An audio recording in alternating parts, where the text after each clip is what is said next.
What's up, everybody? Welcome back to Legend of Zelda Part 2.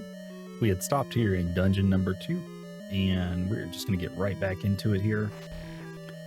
So, wow, it's Friday, and I have been through the ringer with testing new controllers. Truthfully, I probably spent about $200 on different controllers, and I'm just looking for the one that feels the best. So I'm kind of going through this phase where I'm just testing all these different controllers. And I even tried with the original NES controller having a converter put over that would allow me to use it. However, it was not functional with Windows 10, but it would work with Windows 7 or 8, which, you know, that's the PC behind me. It's a Windows 7 computer. But unfortunately, I'm not recording on that computer. I'm recording on this one, which is Windows 10. So I'm going to keep that controller. Also, I'm not talking about what we're doing here. This is a secret spot, and this is where you get your boomerang upgrade. Of course, somewhere over here, there's a secret spot. Anyway, I'm keeping that controller because it works phenomenally. Well, phenomenally. Wait, phenomenally? Phenomenally. Look, it works well. And I have a Nintendo Entertainment System that I play, so it never hurts to have a good controller on standby. And my Super Nintendo controllers all work well as well, so no issues there. Also, it's shaped like a moon, this map. Now, the blue boomerang, I believe it covers the entire room, so make sure you pick that up there. And you can save a key, I think, by using 2 bombs, which I think bombs are more plentiful than keys are. So anyway, I'm just going through this phase where I'm trying out all these controllers, and man, I should really have done a review on these. Some that I'm trying, they go down when you press up, which is really weird.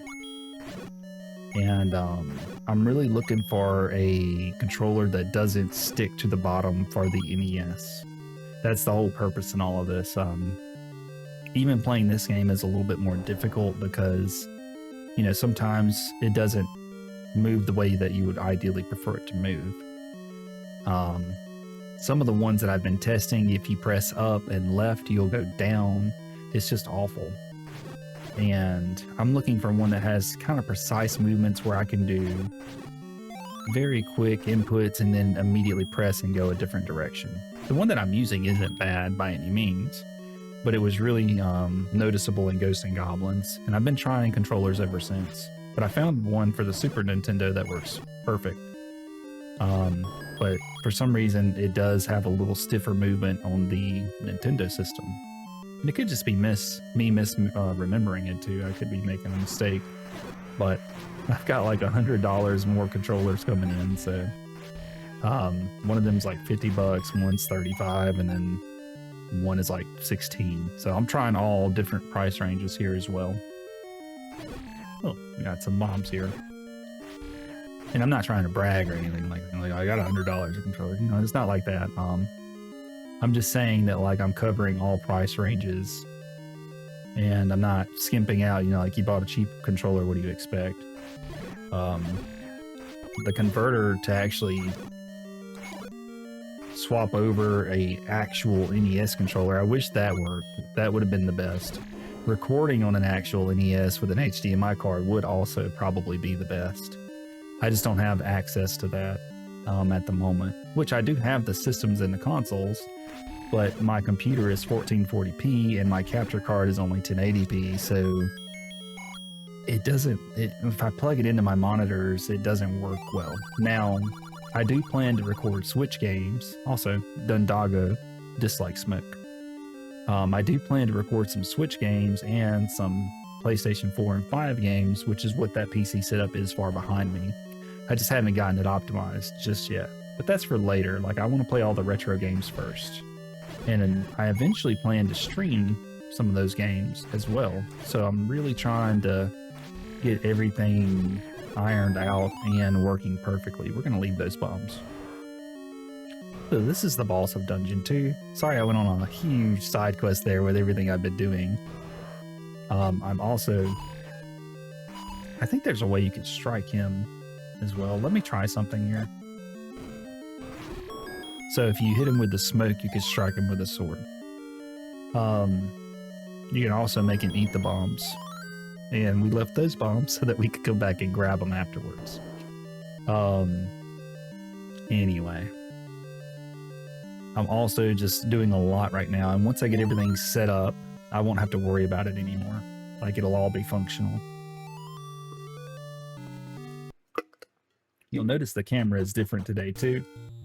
I knocked it over last night and I've spent about 8 hours getting, well, when I knocked it over, I unplugged one of my docks and it ruined my sound settings. It ruined my mic settings. So I've had to redo all of that too, which fortunately I got it. And that was a whole fun little shebang too. So I'm just updating you guys. It's been a fun weekend so far. We're gonna get everything perfect. And we're not gonna give up until we get it perfect. Of course, this video should sound pretty okay. But if you ever notice there's differences in my mic, that's just me messing with things trying to improve it. It's not inconsistency or anything. It's me trying to make it the best that it can be. Also, these bushes look kind of suspicious. I don't know if there's a secret here. You know, like I said, I don't know all the secrets in this game. If there is one here, it's totally new. There isn't. I don't think we need any of that. Yeah. Did we get an item from there, or was the boomerang the item?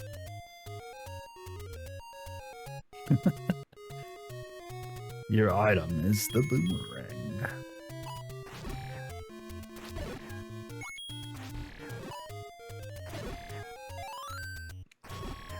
Yeah, I am getting these videos uploaded and in YouTube by 4, but I'm setting them to go up like an hour later. That's just me not being, if I'm being honest, it's just me not having time to get it as consistent. But it's getting more consistent now that everything's kind of calming down a little bit. So we'll be back to our normal pace soon. And then I'm also just working on different projects. I'm really enjoying the Dragon Quest 1 HD remake. Every time that I think I overkill it with my grinding in that game, I just get completely shit on. Like, if I'm being honest with you, I'll get to a boss fight and I'm just getting wrecked. I mean, I am playing on the hardest difficulty, but I'm like, man, you know, like, wow, they actually want you to use the proper strategy. Once you figure out the strategy, it goes from impossible to feasible with good RNG. And I'm like, okay. I really am enjoying it. I love stuff like that. For example, I had one boss fight last night with a Knight Errant, or Knight Aberrant. I can't remember if it's Errant or Aberrant. And he had 4 Shadow Guards with it. Okay, I'm just one guy, and if they're hitting for 50 damage a pop and my max HP is 20, one round I die every time, right? And it takes 2 hits for me to kill one of them, which means I need a total of 10 rounds. And it's like, it's just not possible, right? So looking through my abilities and trying different strategies, I found one that lets me counterattack when I'm attacked. And lo and behold, it makes an impossible fight possible. So that's exactly what worked for us. And I love stuff like that. You know, you can't just, I'm sure you can brute force it to an extent, but surely there's a cap on how strong you can get in the game, especially when you're playing on the hardest difficulty. It would make sense that they don't let you out-level it. But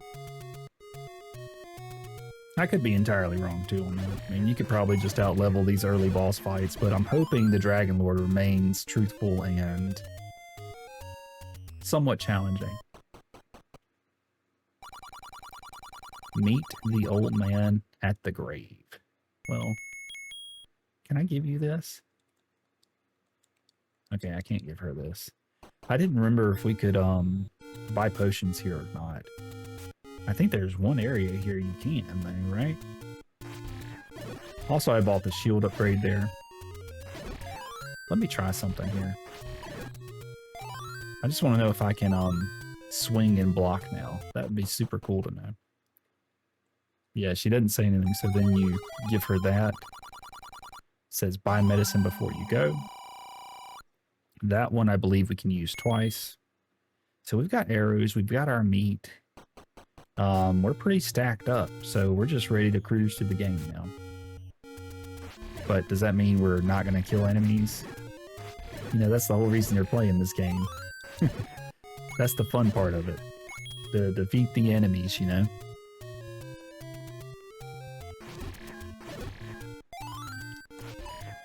Okay, I think it does allow me to block. Maybe it doesn't. I don't know. Maybe that one was off to the side. I feel like it increases your chance to block. I'm trying to throw my sword right before I take a projectile hit to see if I can block it or not block it. Also, level 3. Here we go. Now, I think because we have the level 2 sword, I said there was 3 sword upgrades in the first video. There's only 2 sword upgrades, but there's 3 total swords. If you have the level 2 sword, I think these guys won't split on you. Normally, if you didn't have this sword, I think they would split into little droplets.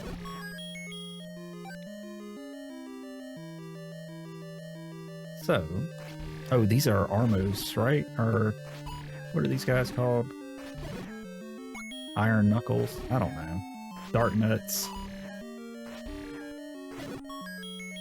Double fairy drop. What does it mean? Yeah, the controller movements that I'm talking about, like what I'm trying to find by exploring all these controllers, fighting Dark Nuts here, I think that's what they're called, so that's what I'm going to call them, these guys. It makes it so much better.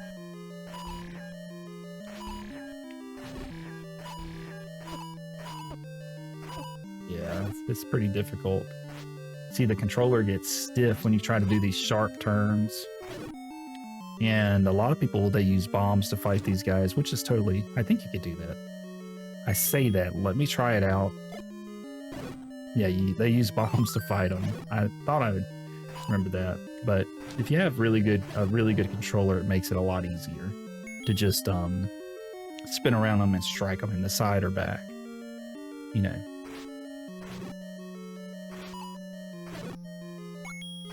I personally don't mind it. I think they're not too bad.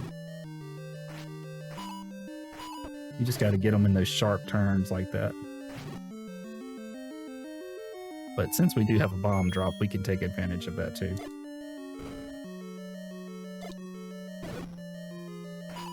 Bomb drop went away. Perfect. Let me get our rupee here. Forgot that item drops will go away like that. But we got more bombs anyway, so who cares? Boomerang is really great for taking out the keys. We're going to get our raft item here. Funny enough, I don't think there's a real item drop in level 2. I could be entirely wrong on that, but... You know, my age could be getting the better of me, but I don't think there is. I'm sure you guys will let me know in the comments, hopefully. I think it's the blue boomerang. These guys, these little skulls, which I am just now noticing for the first time that there's a skull in there. I guess they're corrupt fairies. If they hit you, you can't swing your sword for a certain amount of time.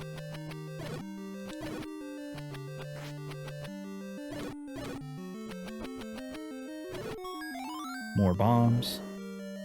I'm clearing out the enemies too to see if there's any hidden items, you know. That way you guys can pick up that info as well. You never know what you might find. And that's one of the fun things about this game. Oh, I think we've already beaten these guys though. It's really not too bad.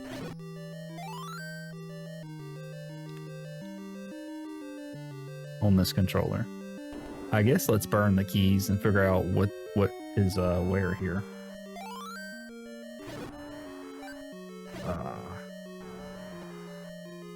I know this map, I think it kind of looks like a swastika, but I think it's a Japanese symbol. It's not a swastika. I think it's the Japanese symbol for Can't remember if it's hope or something like that. It's something good. It's not bad. So don't be deterred if you see that.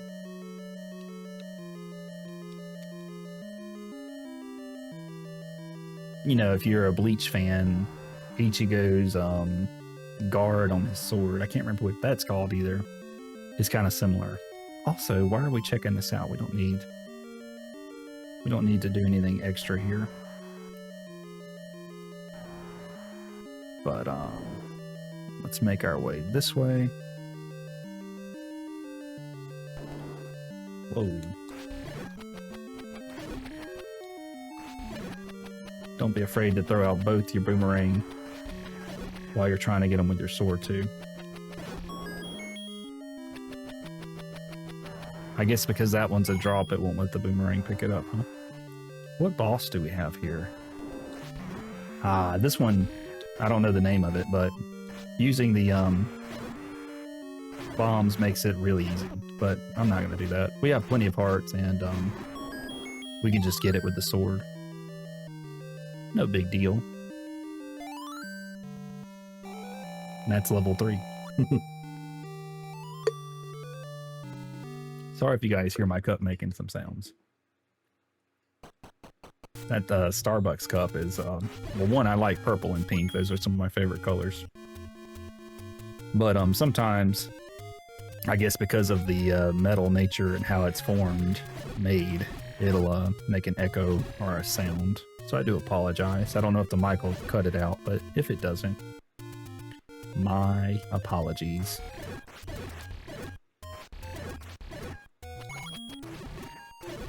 You're tearing this game up.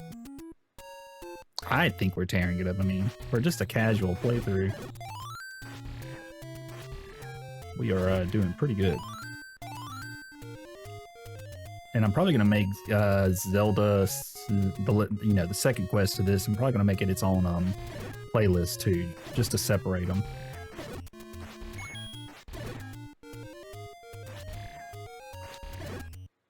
And if you ever see any playlists that aren't organized correctly, I'm trying to remember to get them all. Just let me know. Also, you can raft up from there. And this is level 4, apparently. Vomit green. I actually like this color a lot. I did not think this was going to be the dungeon, though. I thought it was on the other side. Wow. So, looking at my timer here, we're 17 minutes in. Yeah, these guys, they turn into geese when you beat them. And in traditional fashion, we're just killing everything. I was hoping to go do some pickups, get some drops, you know. But I guess we're doing level 4, hopefully. Now, this is the dark room mechanic, so if you've never played this game, you'll have to illuminate it with the candle there. I started to say torch. I mean, of course, you can call it a torch, too.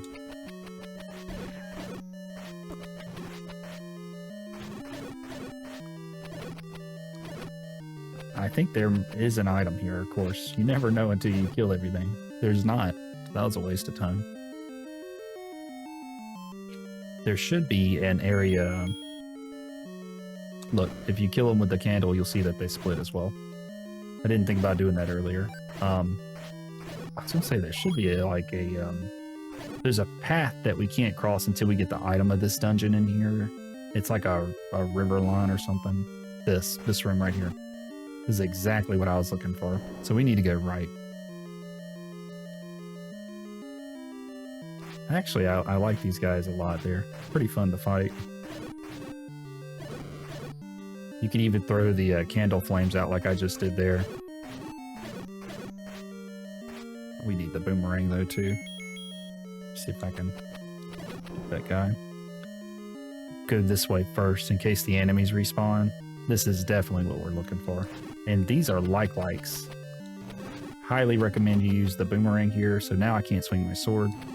That doesn't mean that you can't keep them locked down. They will eat your items. So make sure you boomerang to stun them first. That way you can take them out pretty easy. You do have to defeat all the monsters before it'll let you push that block. And this is going to be our step ladder. Link is pretty short and needs a little help reaching higher shelves. So I'm just kidding. It helps you cross paths. You'll see what I'm talking about here in a second.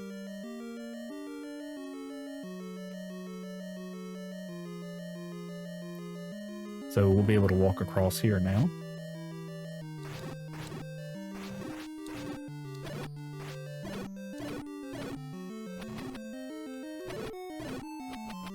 I don't even know why I'm killing these guys. They don't even drop anything. What am I doing? Besides wasting time, right? This is going to be a big open area. This was a waste of a key. So there's nothing that we can do here. But just to confirm, let me try and, yeah. So we wasted a key there, but you don't know until you know, right? So.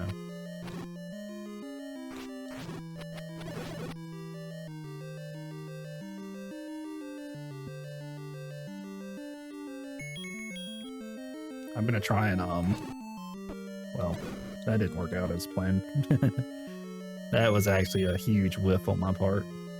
I was gonna try and hit him and then shoot the torch out. But I'm just checking for items.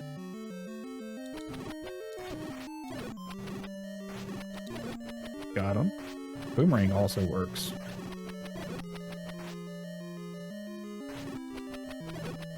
Can get it just right. This is going to be our map here. I know we don't have the map yet, but if you're paying attention to the orientation of the dungeon layout, you can kind of put these paths together here. I have no idea what that is. Is that like a snake up there? Or what's going on with that dungeon picture?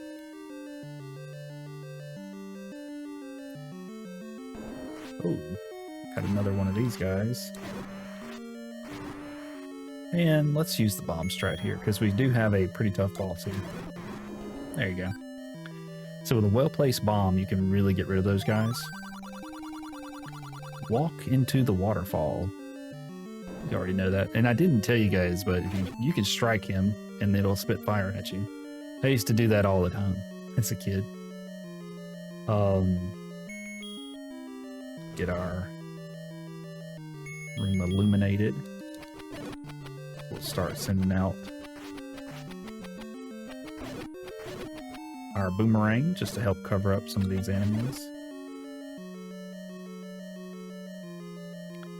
And eventually we're going to be at... Whoa. We need to be able to see what we're doing here. There we go. We're going to be at the boss in the next room here. Now, this is a Gleeok or Gleelock. I can't remember if it's Gleelock or Lock. Basically, it's a multi-headed, fire-breathing, could be a different element too, as seen in Tears of the Kingdom, dragon. And it's usually one of the first tough bosses in the game. But we have the hit points, we have the blue ring, so we're just going right in. Kind of stagger around a little bit here too. And you'll notice that he, when you do cut one of the heads off, it floats around and spits fire at you. You could probably zerg him down with how strong we are now, but it doesn't hurt to kind of try and avoid taking unnecessary damage. Turning my notifications on here. I think my kids are home, which means that, whoops, I got hit back into this path. So I should probably stop the video here. My daughter's gonna need to get her clothes out of the laundry room, which is next to the office. So this makes it a perfect spot to stop. You know, as always, thank you guys for watching. It means a lot.